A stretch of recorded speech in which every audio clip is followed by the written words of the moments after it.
Get the latest Impact Podcast right into your inbox each week.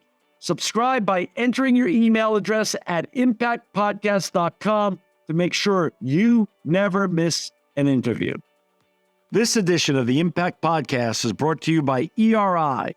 ERI has a mission to protect people, the planet, and your privacy, and is the largest fully integrated IT and electronics asset disposition provider and cybersecurity-focused hardware destruction company in the United States, and maybe even the world.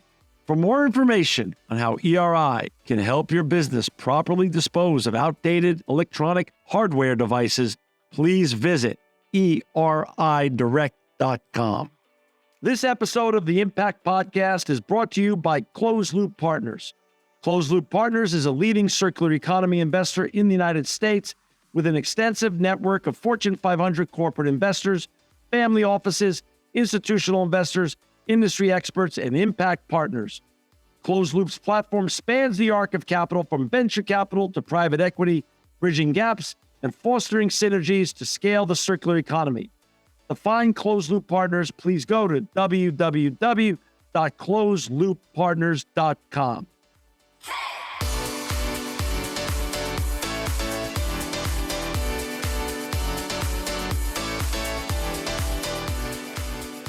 Welcome to another edition of the Impact Podcast. I'm John Shigarian, and I'm so lucky and honored to have with us today Karen Ellis. She's the Chief Sustainability Officer and VP of Environmental Affairs at FedEx. Welcome to the Impact Podcast, Karen. Thank you for having me, John. Hey, this is your first time on this show, and this is FedEx's first time on this show, and I am truly honored, Karen, and thank you for making some time to visit with us today. And before we talk about all the cool and important things you're doing in sustainability at FedEx with your colleagues, can you share a little bit about your background, Karen? Where'd you grow up, and how'd you get on this very important journey that you're on at FedEx? Sure, John. Well, I am a native of the Show Me State. I'm from St. Louis, Missouri. And I really, after getting my chemical engineering degree, I really had planned to spend all my time, my whole career in plants with hard hats and safety shoes. That was going to be my deal. I really liked that environment. But that is not what happened. What happened was I spent a little time in labs doing research and development for consumer products.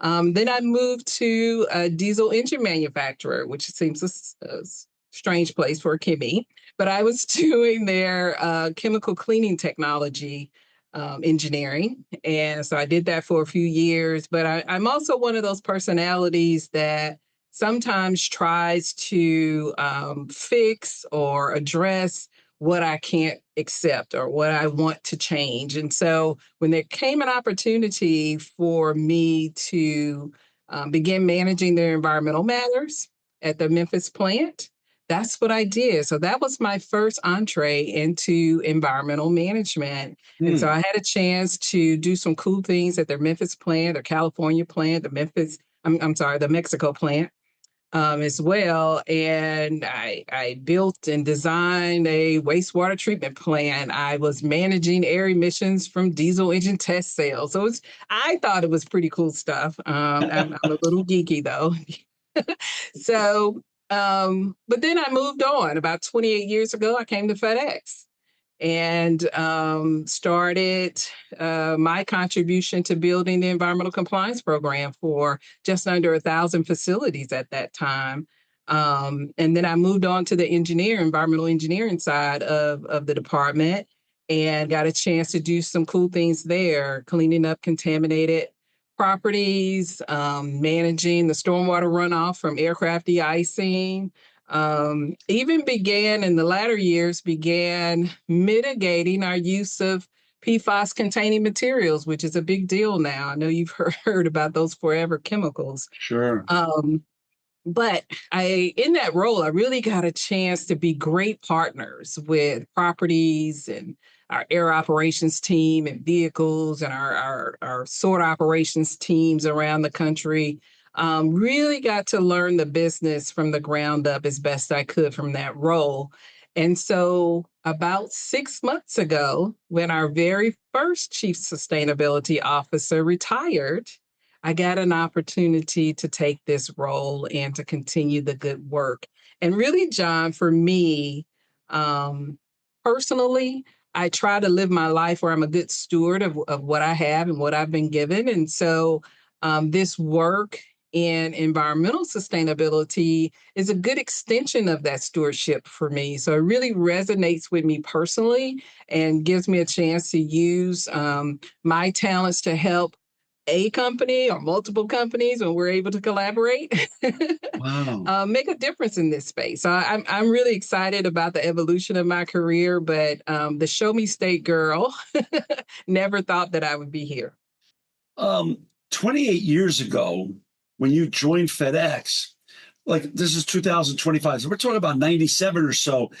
Sustainability, circular economy, ESG, impact. These were not words that were floating around in our lexicon then. So you're saying FedEx was really, you and FedEx were really very early on to embedding sustainability as part of the FedEx DNA. I would say that at the time we thought of it as environmental responsibility. Okay, And fair so it enough. was a very pragmatic approach to that. But it was our first chief sustainability officer that raised the flag inside the company and brought attention to the fact that FedEx needed to pay attention to sustainability. And that happened about 2006 or so. And so then we more formally Mm. began our sustainability journey. But before that, I would call it environmental responsibility. I think that's the proper And for term. our listeners and viewers, most of everybody on who listens to this show anywhere in the world really knows who FedEx is. But just to give a little quick overview, annual revenue of over $88 billion, over 500,000 employees, and over 220 plus countries and territories worldwide that are served. So the great part about having a chance to have a wonderful human being like you on the show, Karen, is that when FedEx and when your division and your colleagues move the needle at FedEx, it truly moves the needle of sustainability, not only on an inspirational basis, but in terms of real substance of what's getting done, because you are so big in scope and size and scale of what you do now. So that's fascinating. And for our listeners and viewers to find FedEx and all the great work they're doing in sustainability, you can go to www.fedex, FEDEX.com. And if you want to find exactly where the sustainability area is, you can go to FedEx.com/sustainability. All those URLs will be in the show notes.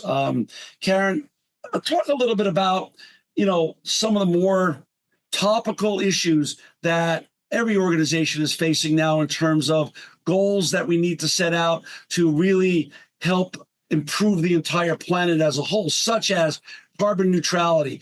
FedEx has a goal of carbon neutral by, if I'm not mistaken, 2040. Talk a little bit about how you came up with 2040 and what's the plan in the next 15 years to get there in an orderly and efficient way. Yeah, at the time, 2040 seemed far out, but 15 years from now it's coming quickly. But we set that goal, John, in 2021.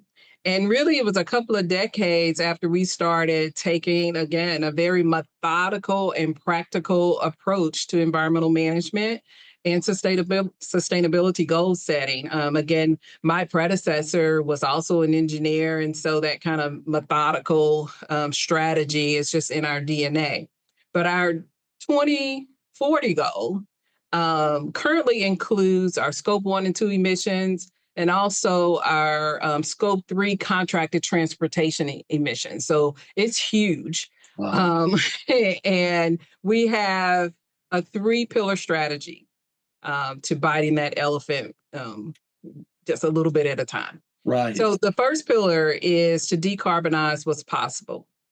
So, John, as you said a few minutes ago, your listeners know now that FedEx serves 220 countries and territories, but they may also want to know that we handle an average of 16 million packages a day.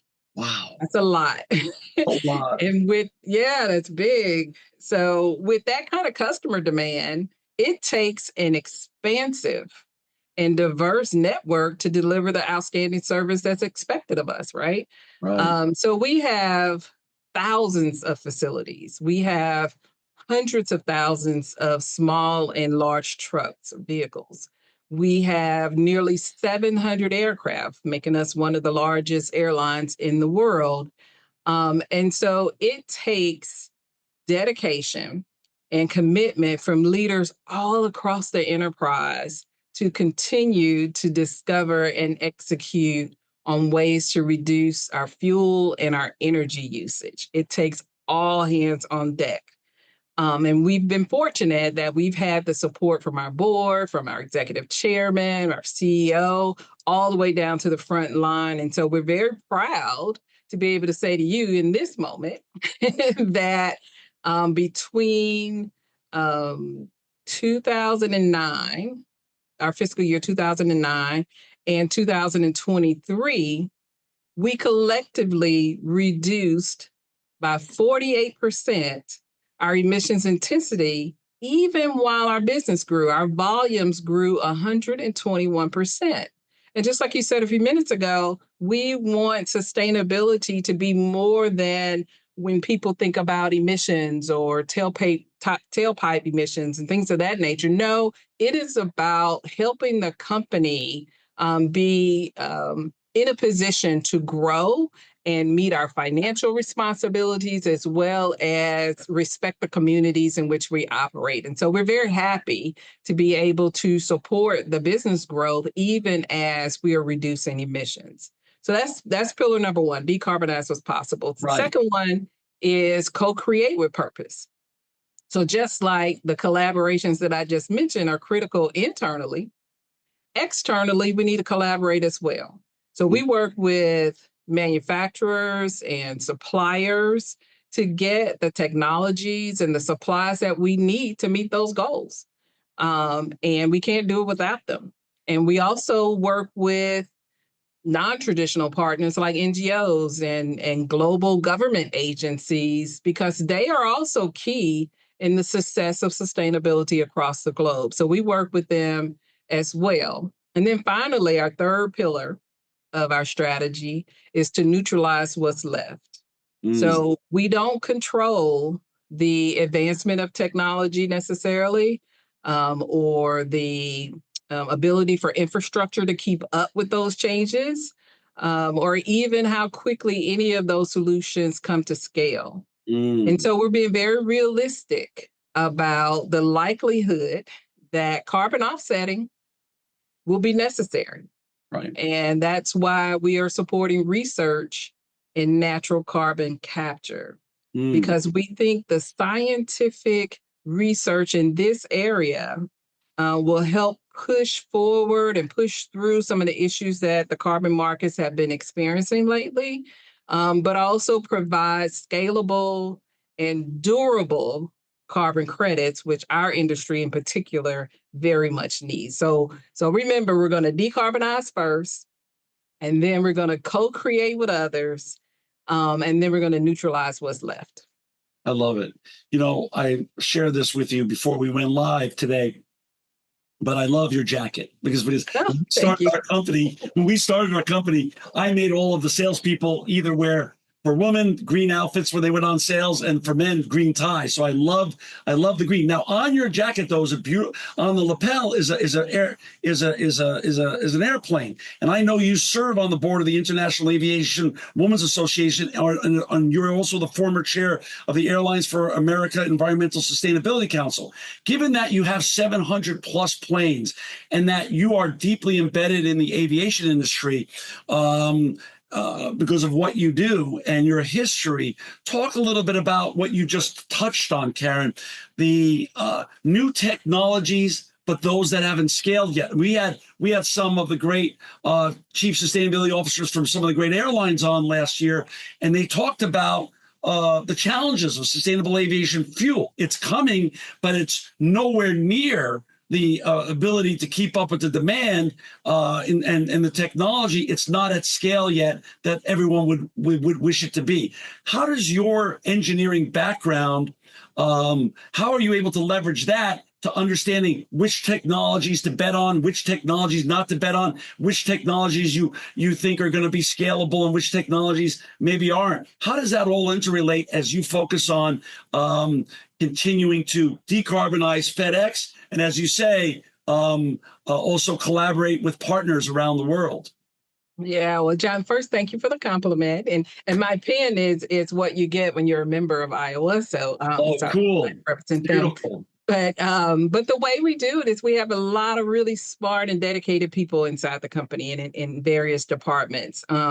We've consistently focused on exploring solutions that are both technically feasible, but also economically viable. Again, we're a for-profit business. We have obligations to our share owners, and so we don't dismiss that in this journey or in this pursuit.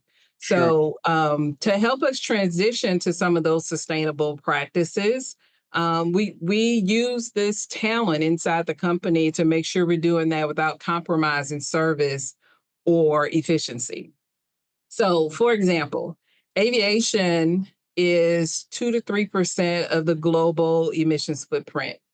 But for us, it is the predominant contributor to our emissions footprint. So Sure. we put a lot of focus on aviation. And like other airlines, we're reducing emissions by using every available solution. We're not taking any of them off the table. Right. So one of them that's worked really well is fleet modernization, so fleet upgrades.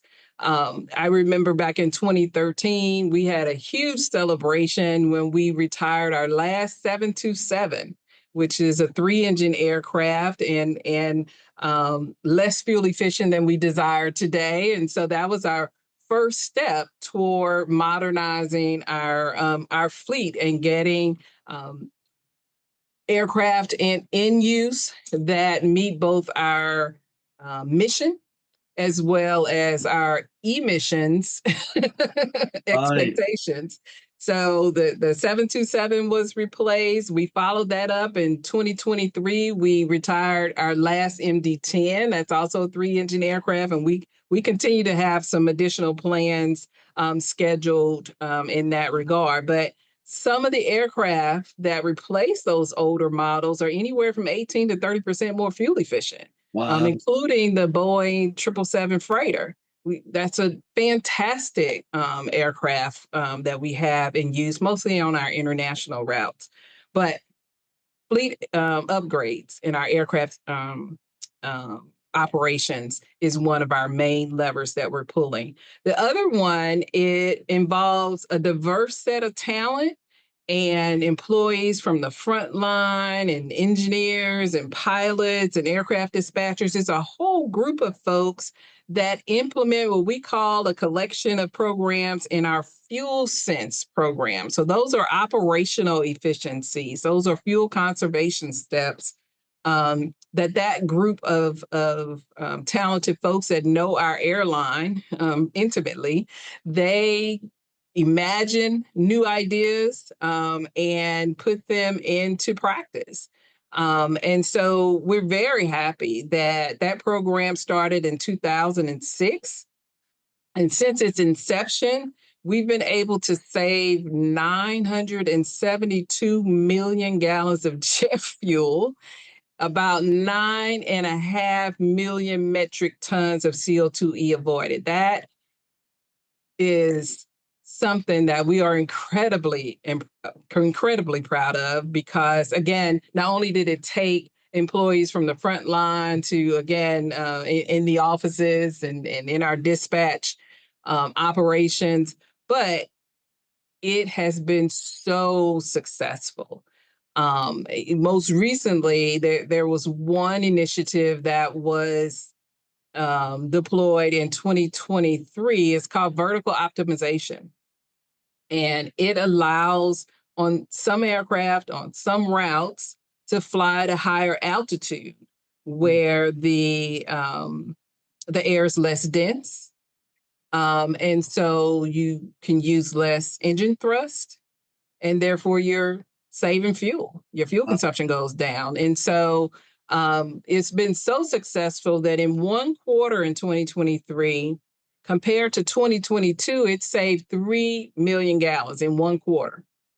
So these are the kinds of ideas that our employees, our team members come to the table with. Sometimes we have to work with FAA to deploy some of these ideas, but again, we have a history of working with government agencies, and so we've had some success in that space as well. But between those two efforts, we are approaching a 30% aircraft emissions intensity reduction over that time period between 2009 and 2023. And you might remember that back in 2008, we were one of the only airlines to set out a public goal on aviation emissions reductions. We were the first in the U.S. transportation and logistics sector to do so. And it's not been without its challenges. It's taken us a long time, but we have had some success in that space. And again, all options, all solutions are on the table, including you hear a lot about sustainable aviation fuel. And we believe that it has a place in this set of solutions as well, but there's some challenges there. The aviation industry needs a ton of fuel. And in 2024, 0.3, John, 0.3% of all the fuel used or produced came from a sustainable source. So 0.3% was SAF in 2024. That's minuscule, and we can't wait for that to scale in order to continue to make improvements. So FedEx and other airlines also are continuing to look for offtake agreements, continuing to believe that volumes will increase. But until then, we are implementing some of the other actions that I mentioned. But I told you that's 700 aircraft, and they dominate our emissions footprint. But I told you we have hundreds of thousands of vehicles too, trucks. So we haven't forgotten them either. So I think by the time we introduced our first sustainability goals in 2008, we had already brought or helped to bring to market some of the first electric vehicles, and certainly some of the first or the first diesel electric hybrid and pickup and delivery service. That was in the late 90s and early 2000s. So again, we talked about this earlier. We have been on this journey quite a while and have had some success. And today, happy to say that FedEx has electric vehicles on 6 continents. Every continent we operate on, we have deployed electric vehicles. And so we are making some progress. But just like in the aviation sector, it's not without its challenges, which don't get talked about enough. Everybody gets excited about electric vehicles, but the infrastructure cannot outpace the deployment of electric vehicles, either in the commercial sector, like we're deploying, or even in the passenger sector. You have to have expansions of the capacity for utilities to deliver on the electricity demand increases that are happening or desire to happen with those type of deployments. And some of those upgrades can take years to get permits, to get the utility demand upgraded, their infrastructure upgraded to deliver and transmit those volumes of molecules. So it doesn't come without its challenges, but we continue to advance against our goals. By 2040, we expect for our entire pickup and delivery fleet to be zero tailpipe emissions. That's our goal, and that's what we're working towards. And we even have partners. I talked about co-creating with purpose. We even are supporting a tool from RMI. It's called Grid Up. And it allows utilities and regulators and even fleet owners like us to use it to better predict what the increases will be from this EV charging so that grid investments can be planned better. So we don't have a stoppage in the aggressive plans that all of us have to try to green our vehicle usage. So the RMI, so I understand better. The RMI tool helps you gather historical information to give you better predictive analytics in the future of what your infrastructure needs to look like. All stakeholders. So it's not so we do have some infrastructure that we have to put on our sites, but it is also for the utilities because they are more important in the planning, the long range planning to support that kind of rollout. So it is for all stakeholders that are involved in the deployment. You quoted some amazing statistics in terms of from 2009 to 23 and the amount of savings you've made and the accomplishments on the 30% reduction on aviation fuel and other types of savings there. I just want you, since you are truly, Karen, and I always say this with amazing affection and real delight, that you are a sustainability OG. So you've been doing this since '97. And with that said, as you and I know, back then, and even when I started the show back in '07, which is even there's a 10-year gap there, sustainability used to, when the C-suite heard the word sustainability, it used to mean, oh, we're going to have to spend more money to accomplish some new goals. And I don't even know, what's the benefit of that. But as you just pointed out, when done correctly, sustainability can create so much resilience for a company or an organization, and also massive savings, cost savings. Yeah, there's absolutely money on the table to be saved, but I'm not going to um, sit here and suggest that all of these efforts come without a price tag because that's incorrect. But there are many ways that savings are possible. Even as all of these regulatory agencies around the globe are moving toward mandatory disclosures and what looks like a carbon tax, or even inside the EU, emissions trading schemes, some of these actions will save you on compliance costs. And why not invest in something that makes your company more resilient, that makes it more attractive in the communities that we serve and to the customers that we support, instead of paying compliance fees inside these programs? If it reduces those costs, why not invest the money in these other initiatives? And you've been very clear. These things not only don't come without a cost, but also they're not easy. This is not, Right. yeah, I mean, this isn't just automatic, write a check and then life is all fun. It's not a barrel of monkeys. It's not. Talk about, you just brought up the R word, though. Let's do a little deeper dive on that. Regulatory. We know next week, Gary Gensler is now exiting with the last administration. But as you and I know, you are sitting on top of, as we talked about earlier in the show, 220 plus countries and territories.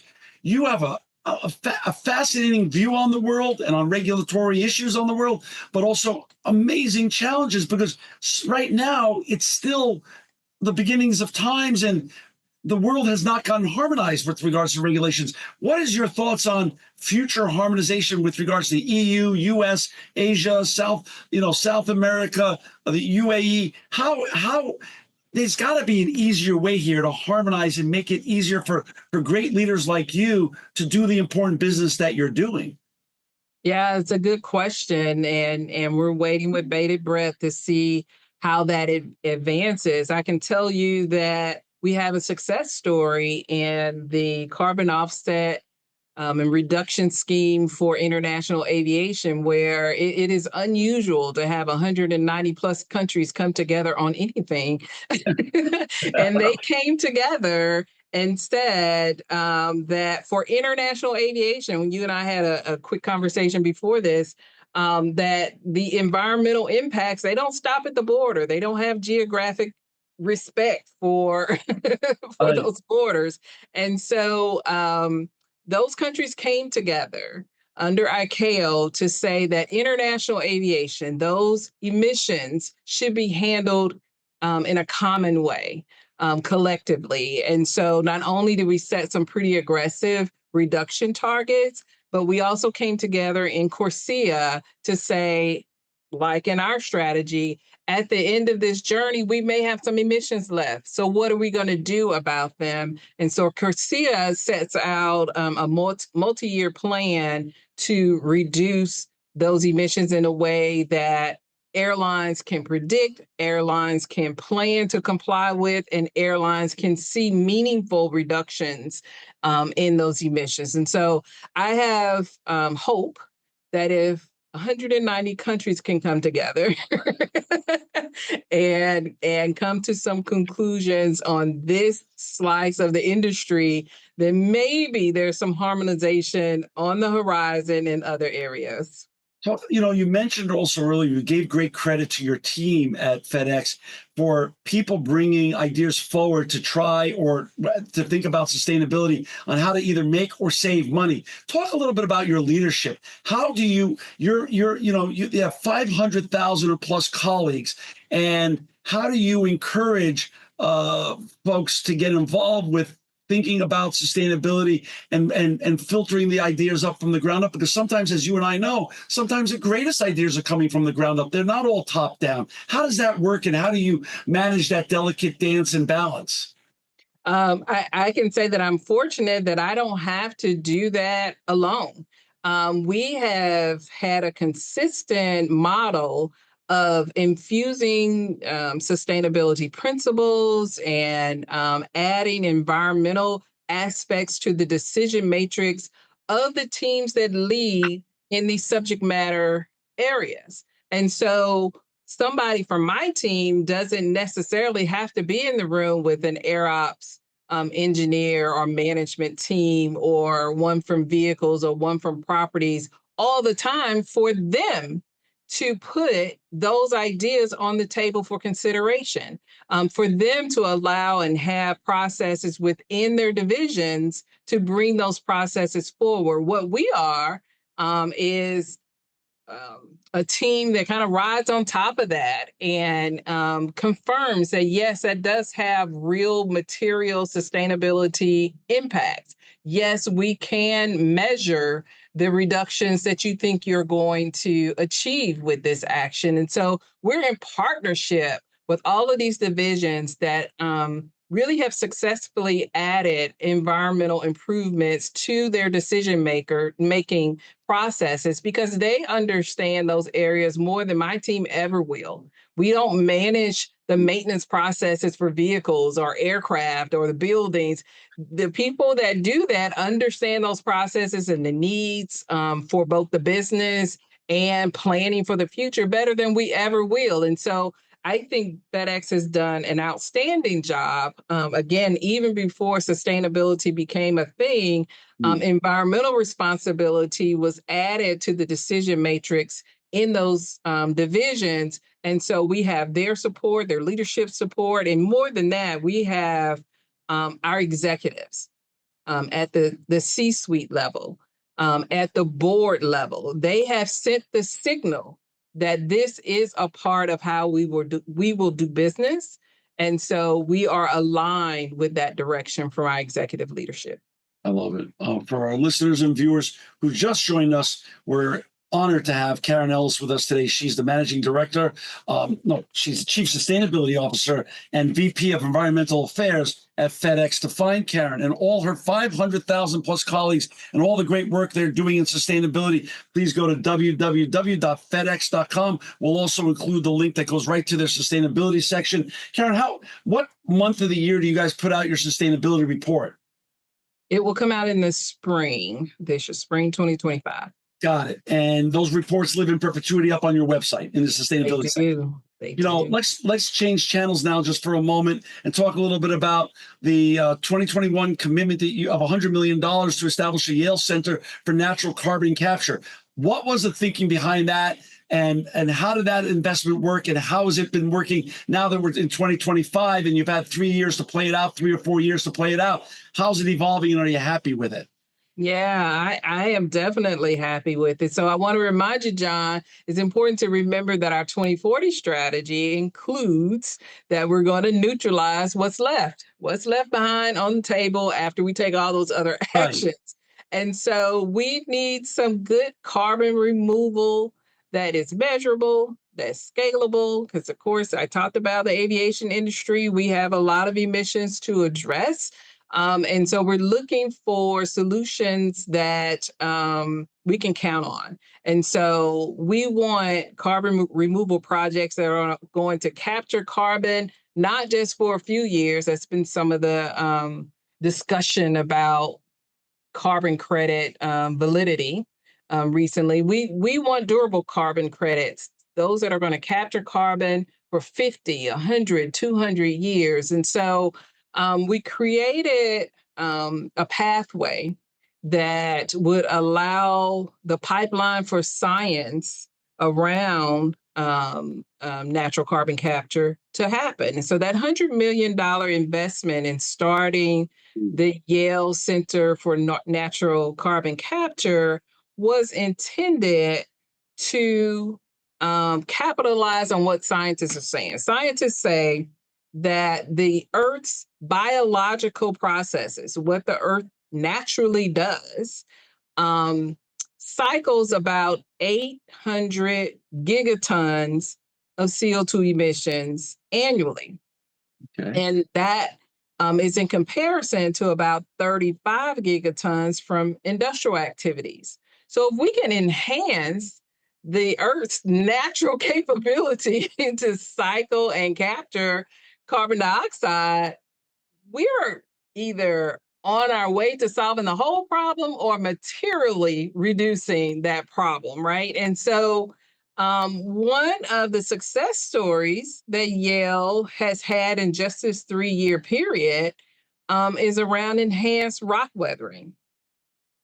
That's a process by which basalt rocks are applied to farmlands. And let me tell you how we get a win-win out of this. That application, basalt is from lava rock. That application onto farmlands has the early application of it has seen crop yields increase anywhere from 10% to 30 or 40%, depending on how degraded the soil was before the application. So you can imagine how excited farmers are to get that kind of improvement in yield. So that's a win for agriculture. That's a win for those communities. It's a win for those farmers. And at the same time, they're removing carbon. What's not to get excited about here? And so in just 3 years, that science is being applied by 3 startup companies. Okay. 3 startup companies are using the science that was initiated by our investment to start this center just 3 years ago. That's unheard of. We don't get that kind of success in that kind of short period of time often in our space. And so those 3 companies are currently applying the science. They've gotten grant money from USDA and the Department of Energy, and they are showing progress. The farmers are happy. More farmers are applying the science and seeing some of the same type of success. And I think at least one of those startups is even already putting carbon credits on the market. So that is the thinking behind our investment. We need solutions that at the end, when we get to that 3rd pillar and we have to neutralize, we need some carbon credits that we can count on and have trust in and that are measurable and unmistakably making a difference in the removal of carbon. You know, obviously, Karen, you're not the only leader in sustainability that's thinking and working on these very important but also difficult topics. Did that investment and donation inspire other organizations to make similar investments to tackle that very important problem of durable, reliable carbon credit, that can be used? Yes, I believe Southwest Airlines and I think Boeing as well, and other companies are still considering investments too, because they have a fundraising plan that they haven't yet met. And so with the success that they have, they are certainly getting traction and attracting more investments to make this science even more applicable. Right. You know, back in 97 when you joined FedEx and you were doing the important work in environmental management, as you said, wasn't called sustainability really yet. It was nerdy work. I mean, that's really, affectionately said nerdy, and that was, but important work nonetheless. Now sustainability is a hot topic. And as we know, there's a whole generation of young people that are interested in not only making a paycheck anymore, but making a difference, and that's a blessing to us. We have a new generation that we can pass the torch to. Karen, talk a little bit about what you've learned over the years working at FedEx with your colleagues in sustainability and environmental management on what your customers want from you. What do your customers expect FedEx to do with regards to sustainability and good environmental stewardship? We are a key part of many supply chains for many customers. Right. And so, yes, they are increasingly concerned and increasingly expressing their desires about what we're doing in the sustainability space. And so, our we recognize really that our scope one, all those planes and buildings and vehicles that I talked about, our scope one emissions are their scope three emissions. And you can't read an article or set of articles today and not hear customers talking about my supply chain in many ways, but sustainability being one of them. And so we recognize then that customers want to know more about what we're doing. They want more transparency. We believe that we've been transparent at least since 2008 about not only what we've achieved, but also our challenges. And so we will continue to do that. So one, I would say our vision is to be a part of a smart supply chain, right? And so we accept that progress is impossible without change.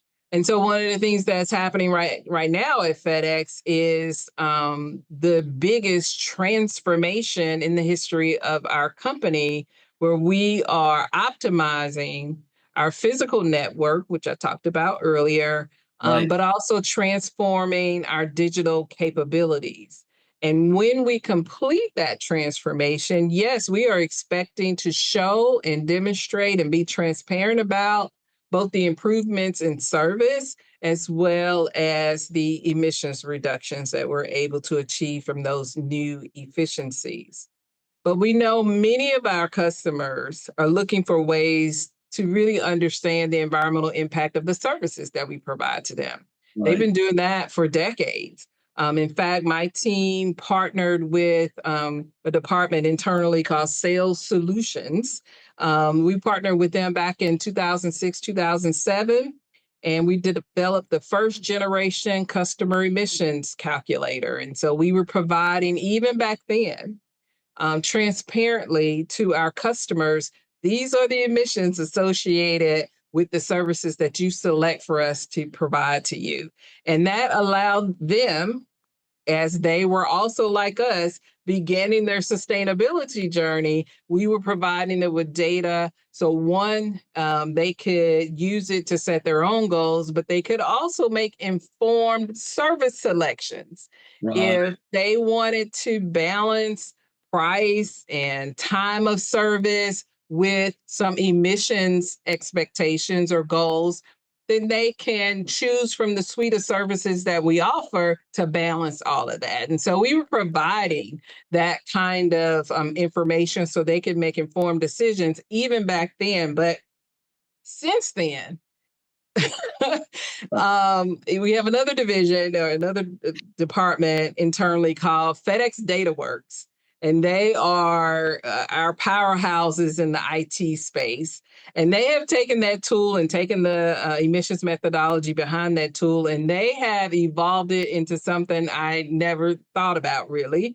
It has always used FedEx actual data to make those calculations. But you can imagine, with the network as big as it is now and the number of packages that we're moving, the data behind such a calculator is immense. Right. I mean, in order to provide our customers with accurate calculations. And so they have taken that tool. It's called the FedEx Sustainability Insights tool now. And they have made it into something magnificent. It even includes a predictive feature so that some of our partners that have platforms where the individual consumer is making a decision on shipping speed, they can see the emissions associated with that. So again, if they're balancing time of delivery with cost and other things, they can also balance it against the emissions if they have priorities in that space. Has that tool taken over then for the original tool that was created in terms of the Yes. transparency of the emissions of your clients? Yes. So Okay. I assume the uptake from your clients was massive because you're giving them this transparent data that then they could report to their C-suite, their analysts, their constituents, and also put in their own sustainability annual report. So obviously, you created a tool that was probably there was a big void in the marketplace, and that your clients really wanted and needed. Yeah, it has definitely been well received. It's been third party certified so they can count on the data and have confidence in it. And so that's just one of the things that we provide. I mean, we have evolved over the years, even in our FedEx branded packaging. Its environmental footprint is tremendously better than what it was in the late 90s. Again, intentionality by our sourcing team, our marketing team, all of them. Nobody had to come and tell us, hey, this is a space that's material to your business and you should look at it and try to find some improvement. So our customers and even our investors appreciate the accomplishments that we've had in this space. But there is also more work to be done. And we know that, they know that, and we're going to continue to be transparent about our progress forward. I mentioned earlier that you serve on the board of the International Aviation Women's Association. What's your thoughts on the role of women involving in the sustainability sectors, particularly, Karen, in logistics and aviation? I'm not going to be biased here, John. I'm giving you a platform to talk about woman power now. Come on. Yes, ladies rule, but girls rule the world. What is that song? I'm all down with that. I've got a daughter and a wife, so I'm Yes. a daughter, so I understand. I certainly think that we bring a unique perspective, right? Especially a female leader who is also mom and wife and active in our community. Not that men can't be the same. They're parents too, whatever, but it is a different perspective Yep. that we bring to the challenges in this space, how to engage people on a level where they feel valued and where they their contributions are visible to others and they can see the progress, they can appreciate the impact. So I definitely feel like women bring a unique perspective to that. And I certainly spend time in mentoring programs as a mentor, on the board in that organization and other organizations, trying to encourage young women not only to pursue STEM careers, which is true to my heart, close to my heart. Of course. But also, even if they're not in STEM, just to make sure that you pursue all opportunities that you can dream of, right? That there was a time in our history when that was not what women were encouraged to do. And that is not where we are today. And we have lots of examples of women who've been successful. And we may not have it all at one time, but we get it all eventually on the journey. So I definitely invest some of my personal time encouraging women to pursue engineering, sustainability, or anything they're interested in, but make an impact in that space. That's so great. And you know what I've learned over the years, Karen, is that you're part of one of the coolest fraternities on the planet in terms of chief sustainability officers, chief impact officers, chief ESG officers, whatever we want to call them now. But there's a whole generation now of you leaders that are just doing amazing and important work that is truly making the world a better place. When you look for inspiration, is it you know, you have a lot of colleagues at FedEx across the planet in different continents and countries, do you go internal on your inspiration, or do you also go external to other people who are in the fraternity in different industries, not only aviation or logistics, but it could be retail, or it could be food and beverage, or it could be others? How do you balance your choices of finding inspiration on your work? I think it's all in, right? There are challenges that will never be a challenge for FedEx, but when I'm listening to those leaders in those companies and in those industries, it may spark an idea of how to solve one of the challenges that we have or make progress against it. So I don't miss an opportunity inside the sustainability fraternity or sorority. All Um, right. Fair enough. Fair enough. or to engage with those outside. Obviously, I haven't always been in aviation, so I still have colleagues and friends and contacts that are in other industries. I continue to meet those folks, and I think we have the unique opportunity, and there's some organizations that I'm a member of where we are provided a platform to connect with one another. So there are NGOs and other groups out there that are doing just what you mentioned, and they are making connections across sectors, across geographic areas, so that we can all get to the goal line that we're striving for. We want everybody to meet their goals. We want this problem to be solved. We don't want to continue to have the frequency of impacts and the type of impacts that we're seeing. So this in this space, it's not exactly a competition. And so we work together in many regards and find inspiration from each other to try to make progress. Karen, you're 6 months into your new role of Chief Sustainability Officer, and and as you just mentioned a little while ago, sustainability doesn't have a finish line. It's a real ongoing journey and process. What are your thoughts about this year coming up? We have a new administration coming in, and also the years ahead in terms of your goals and aspirations at FedEx, given that you're in a new role now and you're the boss. I don't know that I'm a boss. My team may disagree. They're the bosses. I would say we've worked with administrations in various countries as they change. And we generally always found a way, not just FedEx, but the industry at large and those trying to make progress in this space.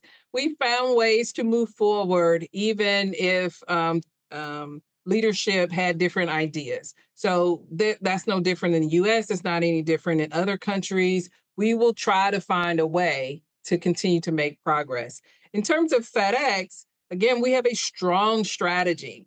We're going to take a look back and acknowledge what we have achieved.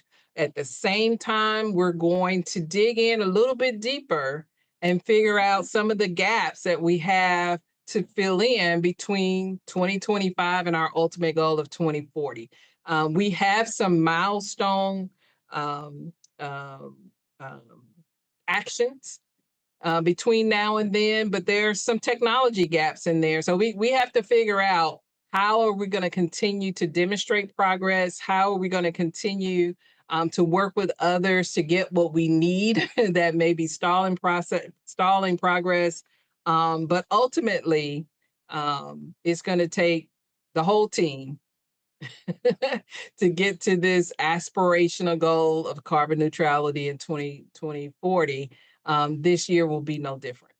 Got it. Well, Karen, I just want to say, for your first time on Impact, you're always welcome back, because as we know, sustainability is a journey. There's no finish line. And I know you have a lot of work to do still at FedEx that you're in the middle of. And we'd love to have you back on to continue to share the journey of what you and your colleagues are accomplishing at FedEx. For people who want to find Karen and her colleagues and all the important work they're doing in sustainability, please go to www.fedex.com. You can also go to fedex.com/sustainability. Those will be in the show notes.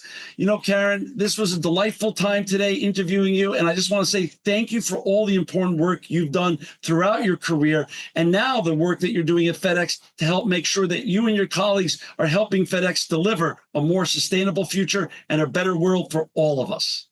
Thank you, John. I certainly appreciate the time today. This edition of the Impact Podcast is brought to you by Engage. Engage is a digital booking platform revolutionizing the talent booking industry. With thousands of athletes, celebrities, entrepreneurs, and business leaders, Engage is the go-to spot for booking talent, for speeches, custom experiences, live streams, and much more. For more information on Engage or to book talent today, visit letsengage.com. This edition of the Impact Podcast is brought to you by ERI. ERI has a mission to protect people, the planet, and your privacy, and is the largest fully integrated IT and electronics asset disposition provider and cybersecurity-focused hardware destruction company in the United States, and maybe even the world. For more information on how ERI can help your business properly dispose of outdated electronic hardware devices, please visit eridirect.com.